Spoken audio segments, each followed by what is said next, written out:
तो चलिए अब हम बात करेंगे मिस्टर एंड मिसेस माही की, यानी कि राजकुमार राव और जाह्नवी की जो ये फिल्म रिलीज हुई है उसकी। तो इस फिल्म का टाइटल से मैं आपको बता दूं कि आप बिल्कुल ये सोचकर मत जाना कि इस फिल्म का महेंद्र सिंह धोनी से कोई लेना देना है, तो उससे इस फिल्म का कोई लेना देना नहीं है। लेकिन हाँ, जो माही शब्द का इस्तेमाल है वो जरूर जो है लिया गया है। तो फिल्म जो है वो राजकुमार और जाह्नवी के इर्द गिर्द ही घूमती है। फिल्म की सबसे बड़ी एक अगर पहचान है तो वो है क्रिकेट, जो इन दोनों के लिए ही सबसे जरूरी है। एक की खुशी क्रिकेट में है तो एक बिना क्रिकेट के अधूरा है। तो राजकुमार राव जो महेंद्र अग्रवाल का जो है वो किरदार निभा रहे हैं और वो बचपन से क्रिकेटर बनना चाहते हैं, लेकिन सिलेक्शन नहीं हो पाता। पिता से एक आखिरी चांस मांगते हैं, पिता दे देते हैं, लेकिन जब सिलेक्शन नहीं हो पाता तब जो है पिता फिर उन्हें दुकान पर बैठने के लिए कहते हैं। शादी हो जाती है महिमा से। शादी के बाद पता चलता है कि महिमा की सबसे बड़ी खुशी तो क्रिकेट ही है, लेकिन फिर वो क्रिकेटर क्यों नहीं बनी, क्योंकि जिस तरीके से महेंद्र अपने पिता की मजबूरी के आगे, जिद के आगे मजबूर था, वैसे ही बेटी भी अपने पिता की जिद के आगे मजबूर थी। लेकिन ये दोनों समझ जाते हैं कि इन दोनों की खुशी तो क्रिकेट में ही है, और तब से एक नया मोड़ जो है ये फिल्म ले लेती है। तो फिल्म में कई बेहतरीन कलाकार हैं। पिता का किरदार जो है कुमुद मिश्रा जी ने निभाया है, माँ का किरदार जरीना वहाब, और कोच का अगर मैं कहूँ तो राजेश शर्मा जी ने। फिल्म का निर्देशन शरण शर्मा ने किया है।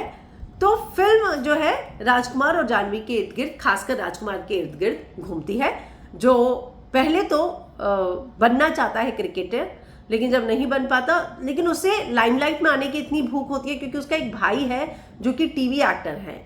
और यहीं पर मुझे लगता है थोड़ा ऑडियंस कंफ्यूज भी होगी कि जो पिता एक बेटे को क्रिकेटर बनाने के लिए मतलब मना कर रहा है, दूसरा बेटा उसका स्टार बन चुका है, टीवी एक्टर है, वहां पर उसको वो बनने देता और इसको क्यों नहीं। तो खैर, इससे हम आगे बढ़ते हैं। तो यहाँ पर एक लाइमलाइट की भूख होती है राजकुमार राव को, यानी कि महेंद्र को, माही को, और कैसे वो अपनी बीवी के जरिए अपने इस उल्लू को सीधा करना चाहता है, और कैसे उसका स्वार्थ और ईगो उसके प्यार पर भी भारी पड़ता है।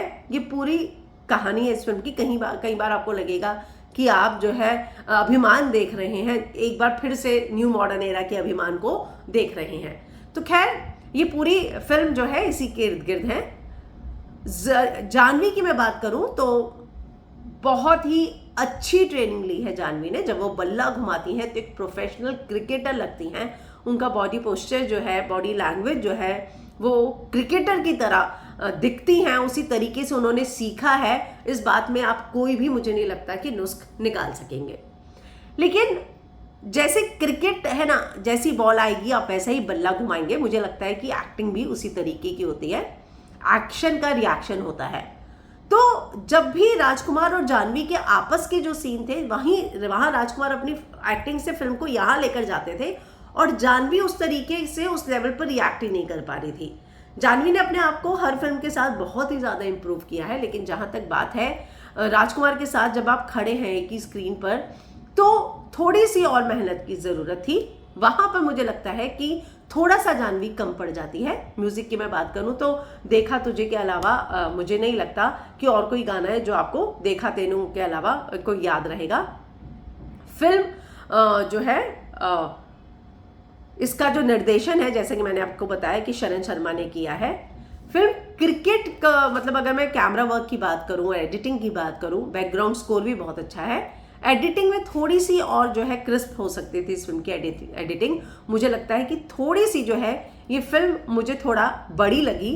लेकिन अगर आप स्पोर्ट्स को पसंद करते हैं, फिल्म में इमोशंस भी बहुत सारे हैं, पर एक और शिकायत मुझे थोड़ी सी निर्देशक के साथ है कि इतने बेहतरीन कलाकार लेकर कहीं ना कहीं उन कलाकारों को और दिखाया जाना चाहिए था। जरीना वहाब जैसी आपने एक एक्ट्रेस ली है, लेकिन उनका एक सीन है राजकुमार राव के साथ, उसके अलावा ऐसा उनका कोई भी यादगार सीन इस फिल्म में नहीं है, बल्कि वो एक माँ का अहम किरदार निभा रही हैं।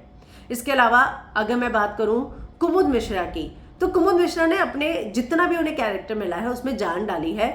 कई बार वो एक थोड़ा सा सेल्समैन की तरह बाहर आ जाते हैं, कई बार वो लाइमलाइट में रहने के लिए जो लालच होता है वो दिखता है, कई बार उनको अपने बेटे के लिए जो वो ड्रीम देखते हैं उनको लगता है कि मैं किसी भी तरीके से उसको पूरा करूं। तो जितने भी उनके कैरेक्टर के शेड्स थे वो उन्होंने बहुत बखूबी निभाए हैं। ओवरऑल अगर मैं कहूँ तो फिल्म, अगर आप बहुत ज़्यादा सेंसिटिव है तो अपने साथ रुमाल लेकर जाइएगा, लेकिन अगर फिल्म थोड़ी सी छोटी होती तो मुझे लगता है कि अच्छा होता। फिल्म थोड़ी सी लेंदी हो चुकी है, और अगर आप देखना चाहते हैं ये फिल्म तो अपना दिमाग घर पर रख कर जाइएगा, बिना एक्सपेक्टेशन के जाइएगा। हो सकता है कि आपको ये फिल्म पसंद आए, और अगर आपने देखी है तो आपको इस फिल्म में सबसे ज़्यादा अच्छा क्या लगा ज़रूर बताइएगा कमेंट में। तो फिलहाल फिल्म विंडो और मैं हिना कुमावत जो है इस फिल्म को 5 में से 3 स्टार देते हैं।